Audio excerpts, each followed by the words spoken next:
저를 따라서 한번 또 같이 고백하도록 하겠습니다. 예수님은 하나님 만나는 길 대신 참 선지자 그리스도이십니다.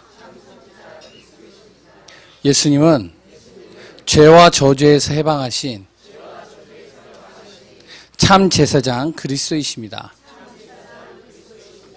예수님은 사단의 세력을 멸하신 만왕의 왕 그리스도이십니다. 예수 그리스도는 우리 마음속에 영원히 함께 계십니다. 아멘. 예, 지난주에는 앰프가 속을 썩였는데 그래서 이제 불러서 이제 앰프를 고쳤거든요. 그래서 이제 앞에 마이크까지 다 됐는데 오늘 또 갑자기 제가 여기서 저는 이건 생상치도 못했는데 이 마이크가 지금 안 되고 있는 거예요. 이제 라인이 좀 문제가 있는 것 같아요. 그래서 본의 아니게 제가 마이크를 이렇게 들었습니다. 괜찮죠? 목소리 잘 나오시나요? 뒤에? 예. 오늘도 그리스도 안에서 힘을 얻고 은혜 받는 시간 되시기 바랍니다.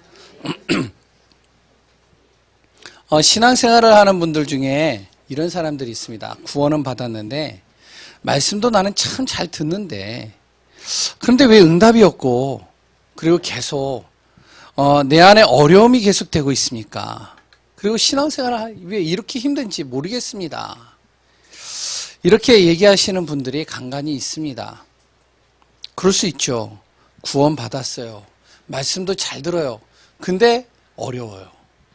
문제는 해결이 안 되는 것 같아요. 자꾸 신앙생활은 힘들어지는 것 같아요. 왜 그럴까요? 이유가 뭘까요? 내가 믿는 하나님이 잘못된 것일까요? 아니면 복음 말고 다른 것을 내가 몰라서 그런 걸까요? 뭐 어떤 사람들처럼 신비, 아니면 좀 여러 가지 뭐 이제 인본주의, 아니면은 다른 여러 가지들이 필요한 부분들이 있어서 그런가요?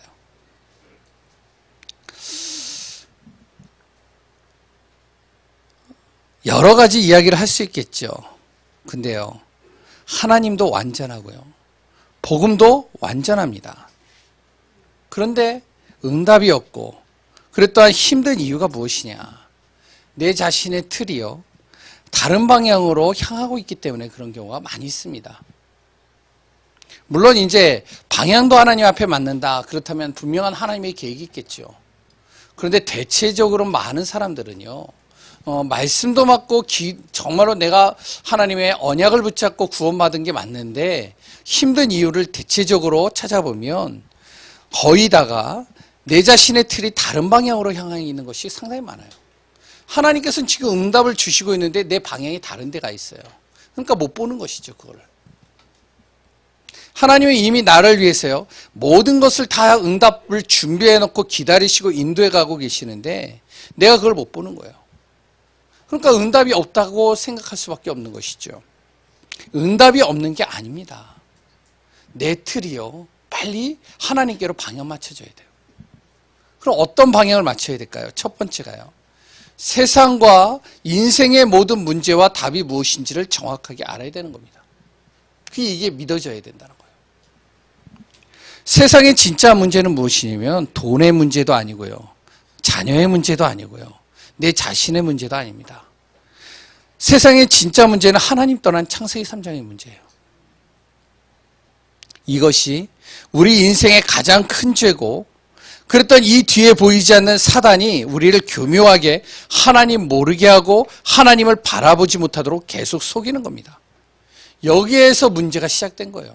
모든 복잡 다양한 문제인 것 같아 보이지만 실질적인 문제가 어디에서 있느냐? 창세기 3장입니다.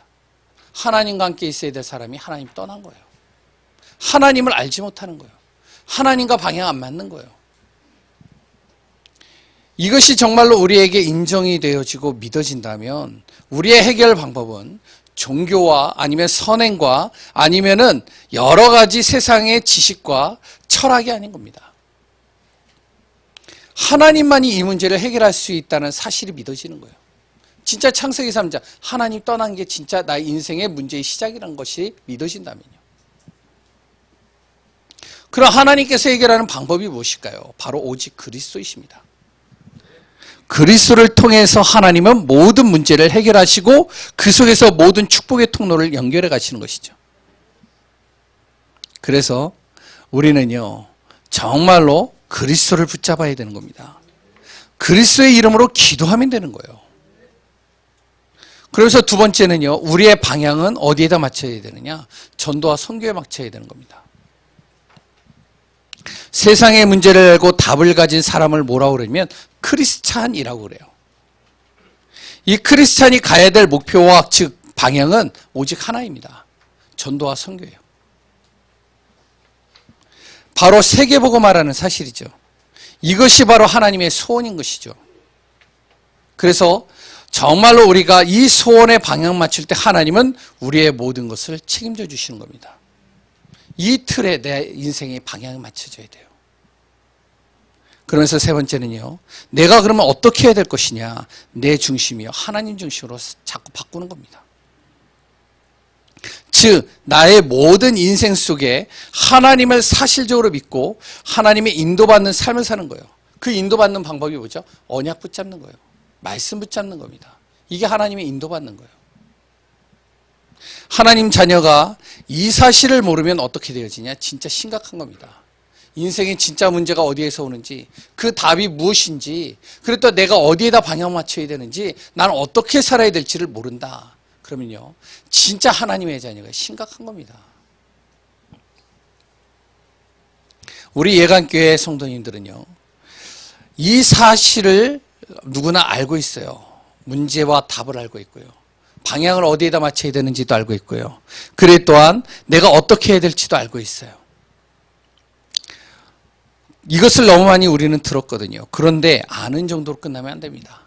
이것이 어떻게 되면 나의 삶과 문제와 어려움 속에 있을 때마다 그리스도는 완전하기 때문에 그리스도 이름으로 내가 기도하는 삶을 사는 거예요.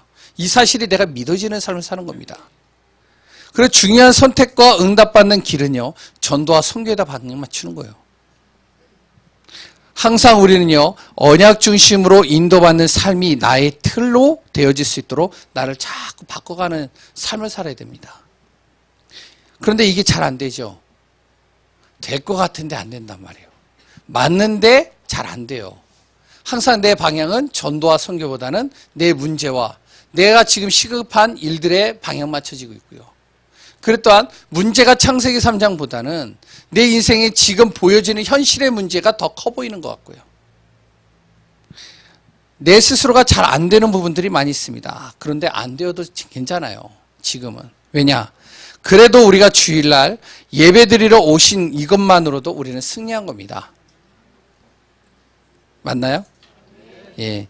그리고 예배 속의 언약이 정말로 우리가 마음에 부딪히는 시간이 되어진다. 그럼 그 사람은 승리할 수밖에 없는 겁니다. 오늘 본문에 우리와 비슷한 야곱을 통해서 답을 얻고 힘을 얻으며 응답받는 귀한 분들 되시기를 소원합니다. 오늘 본문을 혹시 다 읽어보셨나요? 창세기 32장이에요.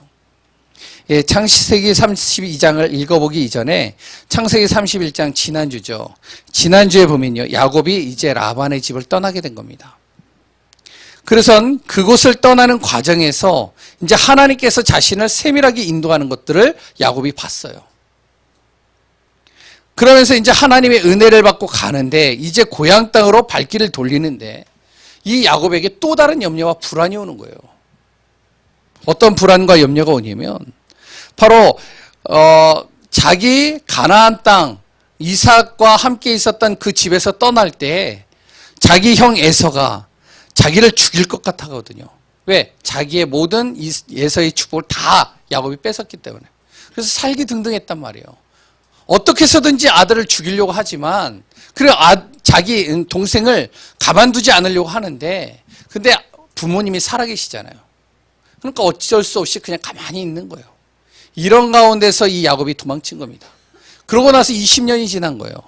20년이 지나는 상황 속에서 이제 아버지와 어머니가 죽고 이제 에서만 남은 겁니다.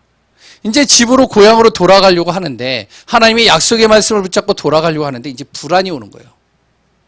떠나올 때 분명히 이 형이 자기를 죽일 것 같았는데 20년이 지난 지금 이 형의 마음을 잘 모르겠거든요. 형이 어떤 마음이지. 그러니까 불안한 것이죠. 하나님께서 약속을 주셨고 보호하셨고 인도하신 것을 봤음에도 불구하고 이 야곱이요 또 어떻게 하면은 불안해진 겁니다. 어쩔 수 없죠. 우리도 뭐 다르지 않잖아요. 하나님께서 보호하시고 인도하시고 역사하시는 걸 내가 체험했음에도 불구하고 또 다른 문제가 오면은 불안해지는 거예요. 야곱이 그랬단 말입니다. 그래서 이제 이 야곱이요 불안한 나머지 어떻게 하냐면 하나님의 사자를 미리 앞서서 형 에서에게 보내는 거예요. 그러고 나서 이제 그의 마음을 확인해 보는 것이죠. 여기서 하나님의 사자가 나옵니다. 창세기 2장 2절에 보면요. 1절 2절에 보면요. 그 하나님의 사자는 바로 하나님께서 야곱을 보호하기 위해서 보낸 사람들로 표현하는 것이 맞습니다. 나올 수 있습니다. 그러니까 하나님께서 야곱을 보호하기 위해서 보낸 사람들이죠. 이 사람들을요 정말로 미리 보내는 거예요. 누구에게요? 형 에서에게요. 그래서 이제 부탁을 하는 것이죠. 형 에서의 마음이 지금 어떤 상태인지를 좀 확인하고 나한테 가르쳐 달라고. 형의 마음을 알면 좀 편해질 수 있거든요. 그런데 오히려 이들을 보내서 들은 그것이 오히려 더 불안을 갖다 주는 거예요. 안 들은 것이 차라리 날 뻔했는데 이 하나님의 사자들이 와가지고 이야기한 것이요 더 불안해진 겁니다. 뭐라고 얘기를 했냐면 형 에서가 야곱이 온다는 소식을 듣고 어떻게 하냐면 400명을 데리고 이제 자기한테 온다는 거예요. 아니 내가 간다고 했으면 그냥 집에 있지 못하러 와. 그리고 그냥 자기 혼자 몇 사람만 하고 오지 왜 400명을 끌고 오지? 이게 뭐지? 형의 마음이 아직까지도 불안한가? 아직까지도 나에 대한 진노가 있는 건가? 형이 나를 죽이려고 오는 건가? 불안해지기 시작하는 거예요, 이제. 그러니까 이제 계속 불안해지니까요. 어떻게 하냐면은 너무 힘드니까 언약보다 다가올 문제가 더 크게 보이는 거예요. 염려에 빠져버리는 것이죠. 이때부터 생각이 이 야곱이 복잡해지기 시작하는 겁니다. 나름대로 피할 방법을 생각해 놓는 거예요. 다가올 이제 문제를 대비해서 이제 자기가 방법들을 생각해 버리는 거예요. 또 한편으로는 하나님의 말씀을 떠올리면서 기도하는 겁니다. 이러지도 저러지도 못하는 상황. 계속 불안해지는 거예요. 형이 다가오면 다가올수록 힘들어지는 거예요. 어떻게 보면 우리의 모습과 비슷하다라고 생각이 되어집니다. 하나님을 의지해야 할 것 같은데 문제와 다가올 문제를 또한 여러 가지 어려움들을 보면 어떻게 보면 그 현실을 보면 나도 불안해지는 거예요. 생각이 자꾸 복잡해지는 겁니다. 하나님 앞에 믿고 기도를 하고는 있지만 내 생각은 어떻게 다른 방편들을 지금 찾고 있는 것이죠. 어떻게 보면은 나와 그랬던 우리 여기 계시는 분들도 이와 못지않게 비슷하다고 저는 생각이 됩니다. 안 그런 사람들도 있겠지만요. 야곱이요 기도하지만 어떻게 하면 좀 더 현실적인 방법을 따라가는 거예요. 이게 바로 창세기 32장 13절에서 23절이죠. 나름대로 그 문제를 해결할 방법을 머리를 짜내서 이제 만들어 보는 겁니다. 이제 때를 나누는 것이죠. 많은 하나님께서 축복하신 재물, 자녀들, 그리고 또한 큰 가정을 이룬 것, 그 부분들을 어떻게 다 이제 어떻게 보면 때를 나눠서 이제 하나하나 분할을 시키는 거예요. 분할을 시켜서 어떡하죠? 이제 형한테 보내는 겁니다. 맨 처음에 재물을 보내고, 자기 식솔들을 보내고, 그리고 또한 가장 사랑하는 자녀들을, 아내를 보내고, 그래서 이제 하나씩 보내면서 형의 마음을 돌이키려고, 이제 나름대로 계획을 세워서 이제 여러 가지 생각을 가지고 이제 일을 벌이는 것이죠. 근데 이런 상황 속에서도 야곱은요, 계속 마음이 불안한 거예요. 자신을 인도하신 하나님보다 문제에 빠져버린 겁니다. 그 현실에 다가올 문제 속에 빠져버린 거예요. 하나님의 자녀에게 있어서 문제는 하나님의 계획이 숨겨져 있음을 이 야곱이요 보지 못하는 것이죠. 하나님께 맡기면 될 것을 그것이 잘 안 되는 겁니다. 야곱이요. 어떻게 보면 우리와 비슷하다고 생각해요. 그래도 야곱이 좀 하나 달라진 것이 있다면, 예전과 좀 달라진 것이 있다면요, 하나님을 바라보기 시작했다는 거예요. 이거 하나는 좀 달라졌어요. 근데도 아직까지도 자기 생각에 똘똘 뭉쳐 있는 겁니다.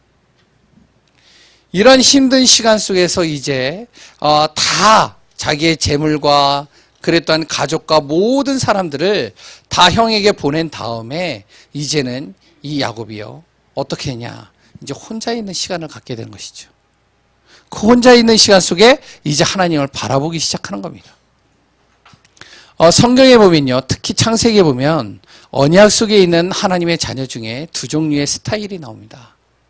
한 종류는 어떠한 사람이냐면 바로 힘들게 신앙생활을 하는 사람들이에요. 그 사람이 누구냐면 아브라함과 야곱 같은 사람입니다. 오늘 야곱이 그랬거든요. 하나님 앞에 맡기고 하나님의 말씀의 언약을 따라서 인도받으면 너무나도 편할 것인데, 근데 그러지 못하는 거예요. 자꾸 자기의 방법을 가지고 뭔가를 해결해 보려고 몸부림치는 것이죠.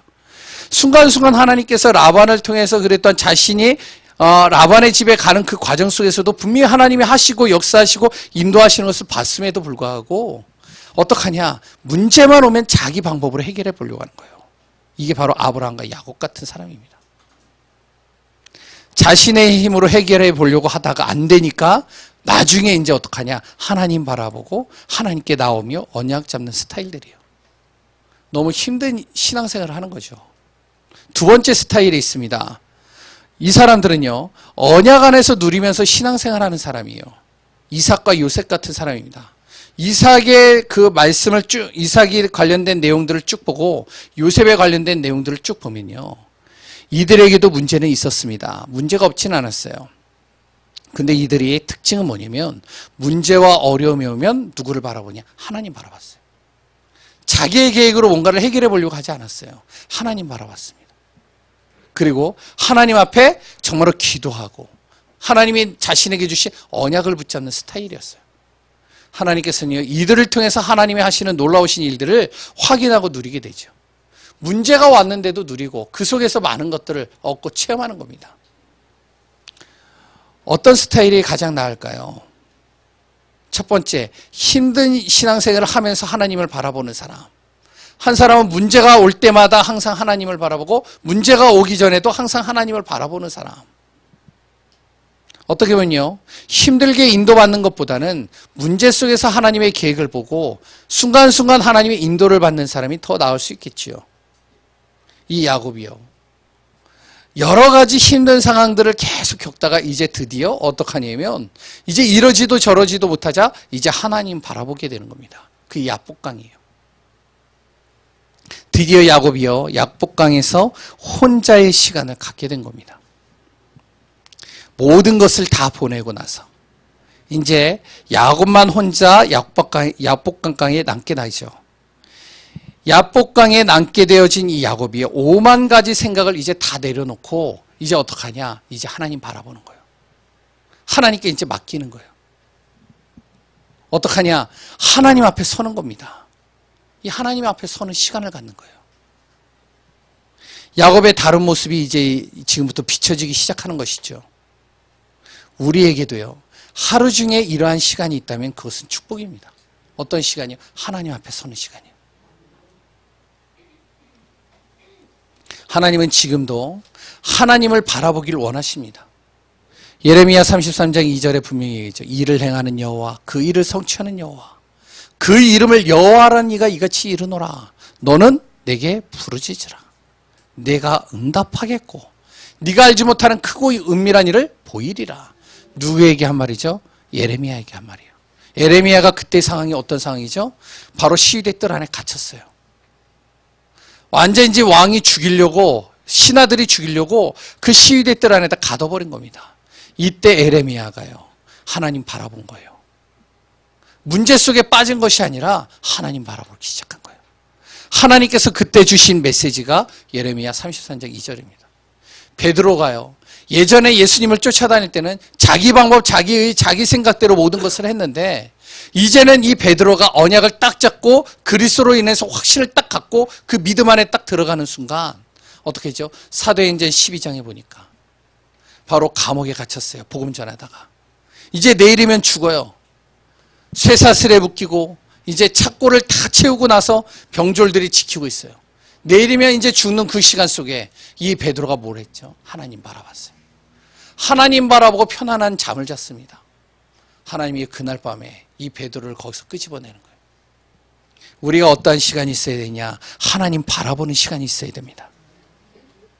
말씀은 많이 듣는데 하나님을 바라보지 못한다면, 기도는 열심히 하는데 우리가 하나님의 음성을 듣지 못한다면 하나님께서 어떨까요? 마음 아파하실 거예요. 우리가요, 혼자 있는 시간 속에 하나님께 기도하는 시간, 하나님의 말씀에 귀 기울이는 시간, 즉 말씀 듣는 시간이 반드시 있어야 됩니다. 어떤 시간이요? 내 생각을 하나님의 방향에 맞추는 시간이 꼭 있어야 되는 거예요. 지금도 문제가 있습니까? 어려움이 있습니까? 갈등 속에 있습니까? 생각을 많이 하는 것보다는 그것을 내려놓으시고 하나님 앞에 서시기 바랍니다. 하나님의 말씀에 귀 기울여 보세요. 하나님 앞에 정말로 서서 기도해 보세요. 하나님이 나에게 들려주시는 음성, 그 메시지를 묵상해 보세요. 반드시 하나님은 나에게 갈 길을 열으시고 피할 길을 예비하시고 인도해 가실 것입니다. 고린도전서 15장 13절, 바로 뭐라고 그러죠? 10장 13절인가요? 분명히 얘기를 하고 있습니다. 하나님께서는 우리를 향해서 피할 길을 예비해 놓으신대요. 정말로 하나님의 음성과 하나님 앞에 서는 귀한 분들 되시길 바랍니다. 두 번째로요, 바로 하나님 앞에 선 이 야곱이 하나님 앞에서 집중하는 시간을 갖는 겁니다. 그냥 집중이 아니에요. 생명 건 집중의 시간을 갖는 거예요. 생명을 걸고 하나님 앞에 집중하는 겁니다. 밤이 새도록 집중하는 거예요. 자신의 문제를 놓고 환도뼈가 어긋날 정도로 하나님 앞에 집중하는 시간을 갖는 거예요. 누구야? 야곱이요. 당장 이제 에서가 오면은 어떤 상황이 벌어질지 모르기 때문에 이제 하나님 앞에 생명 거는 거예요. 잠도 안 와요. 하나님께 매달리는 겁니다, 그냥. 우리가요, 하나님의 역사와 하나님께서 하시는 일이 잘 믿어지지 않는다면 생명을 걸고요, 집중의 시간을 가질 필요가 있습니다. 분명히 하나님은 살아계시거든요. 하나님의 말씀은 결단코 틀린 법이 없거든요. 하나님께서 나에게 말씀을 강단통해 주셨는데 이 사실이 잘 믿어지지 않는다. 그럼 어떻게 해야 되냐? 집중의 시간이 필요합니다. 왜? 하나님께서는 분명히 강단을 통해서 나에게 하나님의 말씀과 언약을 선포하시고 계시거든요. 매일마다 매주마다 정말로 하나님은 나에게 말씀을 주고 계셔요. 그래서 우리 자신이요, 집중의 시간을 갖는 겁니다. 야곱은 이 야복강에서요, 밤을 새워가면서 집중의 시간을 가졌어요. 그래서 하나님을 만났습니다. 하나님의 사자를 놔주지 않았어요. 끝까지 붙잡는 겁니다. 환도뼈가 어긋났는데 그런데도 붙잡는 거예요. 생명을 걸어버린 것이죠. 이때 야곱에게 인생의 전환점을 맞게 되는 시간표가 온 겁니다. 우리에게도 이런 시간이 있어야 돼요. 하나님 앞에 집중하면서 나의 인생의 전환점을 가져야 돼요. 문제가 왔으니까 집중의 시간을 가지세요. 어려움이 왔습니까? 미래를 두고 하나님 앞에 집중의 시간을 가지세요. 반드시 하나님께서는 우리에게 응답하시고 하나님께서는 분명히 하나님의 뜻을 이루어 가실 것입니다. 야곱이여 이런 시간을 갖고 있는데 이 야곱에게 이제 영적인 체험을 하는 시간표가 온 겁니다. 영적인 체험을 꼭 해야 되느냐? 하면 좋겠지만 꼭 할 필요는 없습니다. 야곱은요, 언약을 가지고도 불안한 거예요. 믿어지지 않는 것이죠. 하나님이 하실 것이.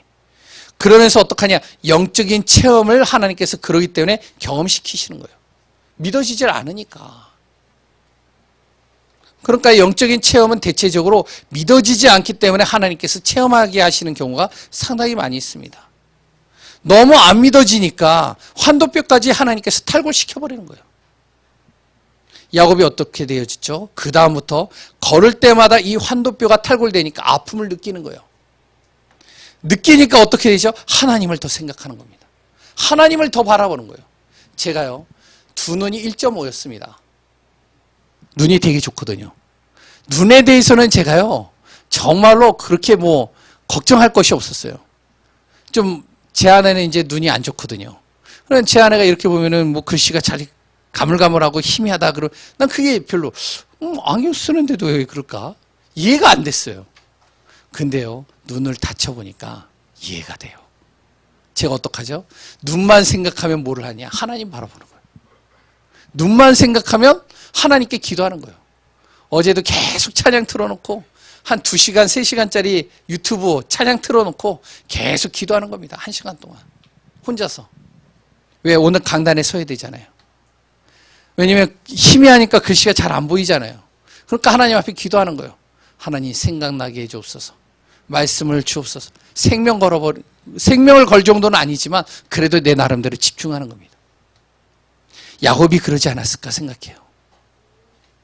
정말로 하나님 앞에 집중하면서요. 하나님 앞에 서면서요. 정말로 하나님 바라보는 겁니다. 하나님께서요. 하도 안 믿어지니까 바로 영적인 체험시키고 환도뼈까지 부러뜨리시고 탈골시키시고 그러니까 이 야곱이 항상 하나님을 생각하는 겁니다. 하나님께서는 이렇게까지라도 하면서 하나님 바라보게 하시는 거예요. 우리가 홀로 서는 순간 그리고 또한 언약 잡고 집중하는 그 시간 반드시 하나님은 우리를 통하여 영적인 체험을 하게 하시고 또 하나님의 나라와 뜻을 이루어가게 하실 것이라 믿습니다.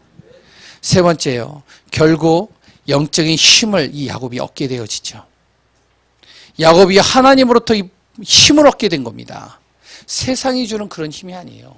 하나님이 주시는 힘이에요. 세상이 감당할 수 없는 힘입니다. 이 야복강이 야곱의 인생에서 가장 큰 축복의 장소가 되어버린 거예요. 굉장히 불안한 장소. 이제 순간 어떻게 되어질지 모르는 그 상황 속에서 이 야곱이요. 이 야복강 안에서 정말로 하나님 만나는 순간 최고의 축복의 장소가 되어버린 겁니다. 이 장소가요. 하나님의 은혜를 받는 장소가 되어버렸어요. 이 장소가요.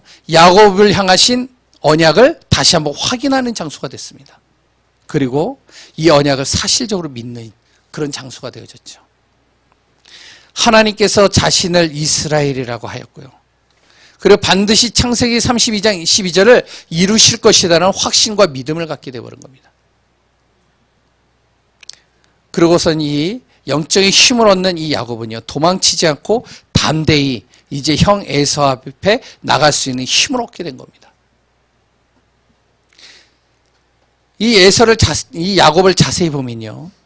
자기의 모든 것을 다 보냈죠. 다 보내고 이제 혼자 있는 야곱은요. 도망칠 수 있었어요. 창세기 32장 11절에 잘 읽어보시면 에서의 형을 굉장히 두려워했거든요. 극단적으로는 자신의 생명만이라도 보존하려고 모든 재물, 그랬던 가족 다 보내고 형의 마음을 돌이켜보려고 한 거예요. 그런데도 답변이 없으니까 불안한 것이죠. 자기가 이제 그 다음에는 자기가 도망칠 생각까지도 가지고 있었다라고 생각됩니다. 그런 이 야곱이요. 이제 하나님의 언약 찾고 이제 영적인 힘을 얻는 순간 형 앞에 담대하게 설 수 있는 믿음이 딱 생긴 거예요. 그냥 믿음이 아니라 사실적인 믿음입니다. 하나님께서 라반의 때와 같이 모든 것을 앞서서 다 해결할 것이다라는 이 믿음이 이 야곱에게 들어와 버린 거예요. 그 순간 이제 두려울 게 없어진 것이죠. 이 이후로부터 32장 이후로부터 이 야곱은요. 이제 하나님 앞에 서는 겁니다. 문제만 만나면 하나님 앞에 서는 거예요. 어려움만 만나면 하나님 앞에 서는 거예요. 정말로 여러 가지 염려와 걱정과 근심 속에 있기만 하면 하나님 앞에 서버리는 시간들을 갖게 됩니다.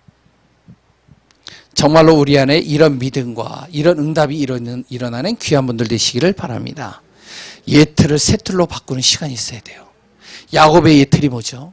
언약을 가졌어요. 말씀도 있어요. 정말로 하나님의 은혜도 체험했어요. 그런데 모든 문제와 어려움과 상황만 만나면 자기 힘으로 하는 예틀이 있었어요. 자기 중심으로 하는 틀이 있었습니다. 자기 계산으로 하는 틀이 있었어요. 이 틀을 바꿔버린 거예요. 어떤 틀로요? 새 틀로요. 어떠한 순간 속에서도 하나님 중심으로 하나님 바라보는 틀로 바꿔버린 겁니다. 하나님께서는 정말로 이 야곱을 통해서 새 틀로 바꿔지는 이 야곱을 통해서 이스라엘과 하나님의 나라를 이루는 것을 우리는 확인하게 된 것을 성경을 통해서 볼 수 있습니다. 결론입니다. 우리의 교회 틀도 바꿔야 됩니다. 교회 예틀을 새 틀로 바꿔야 됩니다. 교회에 오면 은혜를 받고 모든 힘을 얻고 그리고 또한 답을 얻고 미리 응답받는 장소가 되도록 이 교회를 만들어야 돼요. 작은 교회일수록요, 이렇게 만들기가 힘듭니다. 왜? 공간이 작기 때문에. 하지만 우리가 성령의 능력을 믿고 나가면 하나님 반드시 우리 교회를 통하여 새 틀로 만들어 가실 것입니다. 어떠한 틀이죠? 모든 인생의 답이 복음 안에 있음을 찾고 확인하도록 만드는 틀입니다. 교회에 오면 복음을 듣는 거예요. 복음을 통해서 확신을 갖고 믿음을 갖고 답을 얻는 거예요. 이런 틀로 만드는 겁니다. 그러려면 어떻게 되죠? 강단은 복음이 나가야 돼요. 그리고요, 서로는 복음의 눈으로 바라보는 겁니다. 서로를 바라볼 때마다 정말로 그 사람의 단점이 보이는 것이 아니라 그 사람의 잘못이 보이는 것이 아니라 복음의 눈으로 보는 거예요. 저 사람의 실수를 정말로 내가 어떻게 하면 도와줄 수 있을까? 내가 어떻게 하면 저 사람을 제대로 살릴 수 있을까? 복음의 눈으로 보는 것이죠. 그러면서 이해하고 수용하고 기도해 주는 겁니다. 이게 복음의 틀이에요. 교회를 이렇게 만드는 겁니다. 두 번째는요, 바로 교회를 세상에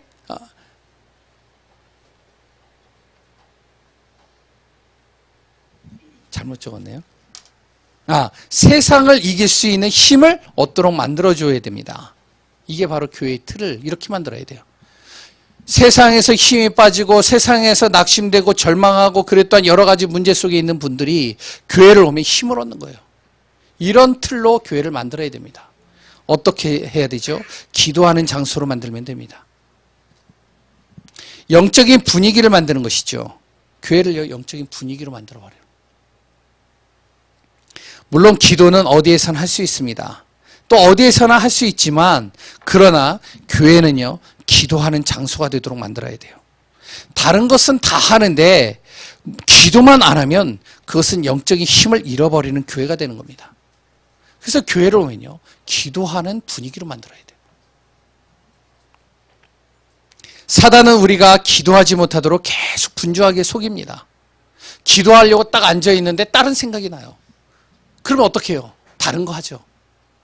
기도하고 있는데 또 옆 사람이 또 말을 걸어요. 그럼 또 다른 거 말하죠. 그러니까 기도를 못해요. 교회는요, 기도의 분위기가 돼야 됩니다. 예배 전에 와서 정말로 기도로 준비하는 거예요. 예배를 마치면은 기도로 그 예배를 모든 것을 하나하나 또 말씀 속에서 기도하면서 거기에서 또 다시 한번 정리하는 시간을 갖는 겁니다. 세 번째는요, 모든 성도가 응답받도록 만들어야 됩니다. 이게 교회의 틀이에요. 교회를 오면 응답받도록 만드는 것이죠. 그 응답받는 방법이 뭐죠? 바로 전도와 선교입니다. 우리의 헌금이 전도와 선교를 위해서는 아끼지 않아야 돼요. 우리가 다른 것은 다 아끼는데, 정말로 다른 것은 다 하는데 우리가 전도와 선교만큼은 아끼지 말아야 되는 겁니다. 왜 그렇죠? 하나님의 소원이라서 그래요. 하나님의 소원에 방향 맞춰지는 곳에는 하나님께서 반드시 그 상을 잃지 않는다라고 하셨어요. 하나님께서 그것을 채워주신다라고 그랬어요. 나의 전도 또한 전도와 선교 때문에 나의 업을 놓고 기도하고 최선을 다하는 겁니다. 내 업이요, 전도와 선교를 위해서 쓰는 거예요. 전도와 선교 속에서 모든 경제와 모든 응답이 다 들어있다는 사실을 교회를 통해서 확인하고 누리도록 만들어져야 됩니다. 이런 응답, 이런 축복이 우리 교회 틀을 만드는 응답이요 축복이 되기를 소원합니다. 오늘도 그리스도 안에서 나의 틀이 바뀌고 하나님의 틀 안에서 정확한 계획과 응답을 누리는 귀한 분들 되시기를 소원합니다. 하나님 감사합니다. 그리스도 안에 모든 것이 다 있습니다. 우리 안에 모든 틀이 정말로 복음의 틀로 바뀌어지는 시간 되게 하여 주옵소서. 성령으로 우리를 세밀하게 인도하시고 증인의 삶, 증거 있는 삶, 영적인 축복을 누리는 삶 되게 하여 주옵소서. 살아계신 예수 그리스도의 이름으로 기도합니다.